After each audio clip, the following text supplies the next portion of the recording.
दरवर्षीप्रमाणे यावर्षी संस्कृतीची दहीहंडी महोत्सव उत्साहात जल्लोषात साजरा करण्यात येणार आहे।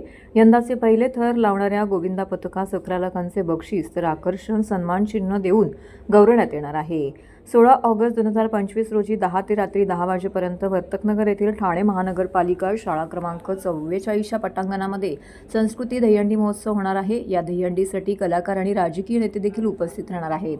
दहीहंडी उत्सवाची पंढरी म्हणून ओळखल्या जाणाऱ्या ठाण्यातील वर्तकनगर येथील संस्कृतीची विश्वविक्रमी दहीहंडीचं आयोजन करण्यात आलं आहे। पहिले 9 थर रचल्यास नंतर या दहीहंडी उत्सवात 9 थर लावणाऱ्या गोविंदा पथकास 5 लाख व आकर्षण ट्रॉफी, 8 थर लावणाऱ्या गोविंदा पथकास 25,000 व आकर्षक ट्रॉफी, 10 थर लावणाऱ्या गोविंदा पथकास 15,000 व सन्मान चिन्ह, 6 थर लावणाऱ्या गोविंदा पथकास 10,000 व सन्मान चिन्ह, 5 थर लावणाऱ्या गोविंदा पथकास 5,000 व सन्मान चिन्ह तसेच मुंबई ठाणे येथील महिलांचे गोविंदा पथकाला सुद्धा विशेष मान देण्यात येणार असून त्यांच्यासाठीही विशेष पारितोषिकं ठेवली आहेत। यंदा बॉलिवूडच्या शोले चित्रपटास 50 वर्ष पूर्ण झाली आहेत। यानिमित्त संस्कृती दहीहंडी उत्सव शोले चित्रपटाचा सुवर्ण महोत्सव साजरा करणार आहे। दहीहंडीची थीम शोले चित्रपटाची ठेवण्यात आली आहे। चित्रपटाच्या सुवर्ण महोत्सवी वर्षानिमित्त या माध्यमातून चित्रपटाच्या कलाकारांना ट्रिब्यूट दिले जाईल। प्रामुख्याने शोले चित्रपटाला 15 ऑगस्ट रोजी 50 वर्ष पूर्ण होत आहेत। रमेश सिप्पीने एक वेगळ्या कलाकृतीला 1975 साली आपल्या देशाच्या प्रेक्षकांसमोर शोले नावाचा चित्रपट ठेवला आणि अतिशय मोठ्या प्रमाणात पहिला 70 mm चित्रपट हा महाराष्ट्रामध्ये आणि पूर्ण देशामध्ये प्रसारित झाला।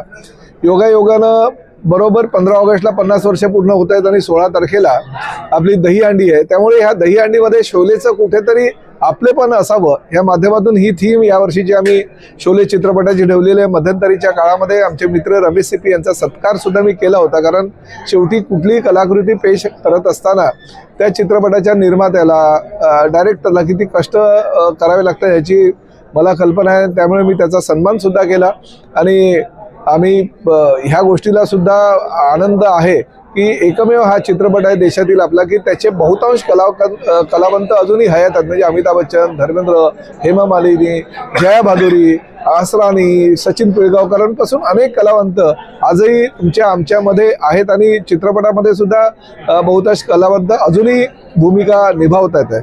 त्यामुळे त्यांना कुठेतरी एक त्यांचं जे ऋण आहे आपल्या देशावरचं ते फेडण्यासाठी दहीहंडीच्या दिवशी एक थीम आम्ही घेतलेली आहे आणि त्या माध्यमातून ह्या वर्षीची संस्कृतीची दहीहंडी आहे प्रताप सरनाईक फाउंडेशन आयोजित, त्याला आम्ही ही थीम दिलेली आहे।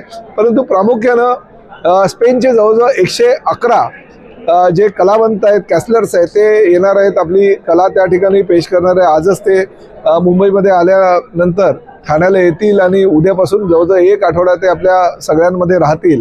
आणि मी तर पूर्वी सरनाईकांना सांगितलं की बाबा दहीहंडी प्रो गोविंदाचं तुम्ही आयोजन उत्तम प्रकारे केलं आणि अतिशय चांगल्या वातावरणामध्ये प्रो गोविंदाची स्पर्धा पार पडलेली असताना ह्या स्पेनच्या गोविंदांच्या माध्यमातून तुम्ही पूर्ण जनजागृती व्हावी ह्या दृष्टिकोनातनं सगळीकडे ह्या गोविंदांना फिरवा। त्यांचं प्रात्यक्षिक जे आहे ते गेट ऑफ इंडियापासून जरी लोकांना दाखवलं तरी अतिशय चांगली संकल्पना ती आपल्यासमोर येईल आणि त्या माध्यमातून मी ते करतोय। नाही, नक्कीच आपल्या या दहीहंडीला, महाराष्ट्राच्या ही संस्कृतीला आणि खास करून आपल्या या गोविंदाचं त्यांना एक आंतरराष्ट्रीय स्तरावर नेण्याचं स्वप्न आदरणीय एकनाथजी शिंदे साहेब आणि आदरणीय प्रतापजी सरनाईक साहेबांनी पाहिलेलं आहे।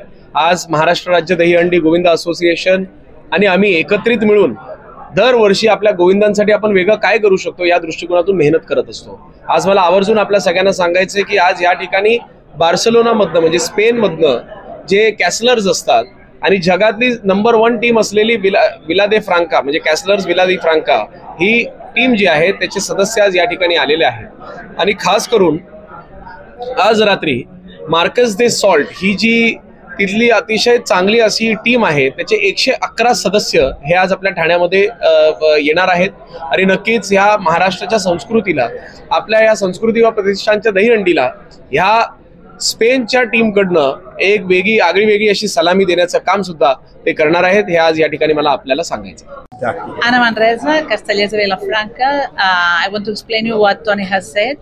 He's giving a message to Govindas, all the Govindas team, and he encouraged them to perform well on the handi. He knows that it's a very, very important day for them and for the whole Maharashtra area.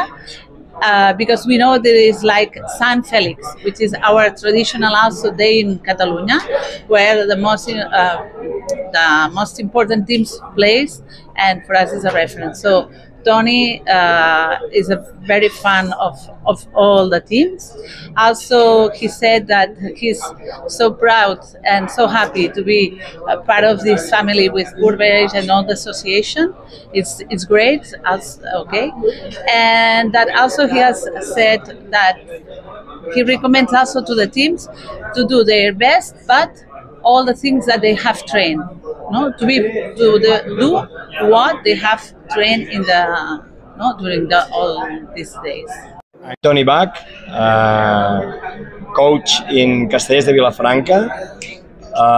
Jo el que vull és animar tots els govindes en el seu gran dia, que és el Dahi Handi, que és un paral·lel amb el nostre Sant Fèlix, a que puguin aconseguir les seves grans construccions, perquè jo em sento molt orgullós de ser amic, no amic, sinó, com diu el Purbeix, família d'ells, i que amb aquesta passió que compartim doncs jo sé el que els hi ve i que els animo a que aconsegueixin les seves construccions i que no facin més del que ells saben que han treballat en els seus assajos.